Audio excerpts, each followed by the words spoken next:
Intemmet l-aħħar sessjoni ta' konsultazzjoni pubblika b'rabta mal-abbozz ta' liġi dwar l-ugwaljanza u l-abbozz ta' liġi dwar il-Kummissjoni għad-drittijiet tal-bniedem u l-ugwaljanza.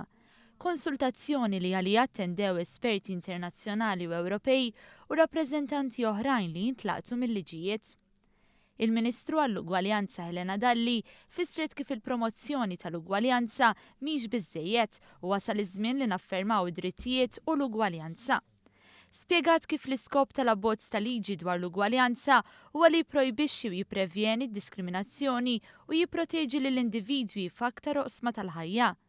Il-proposta tidentifika karatteristiċi protetti bħas-sess u r-reliġjon fost oħrajn u twessa d-definizzjoni ta' diskriminazzjoni.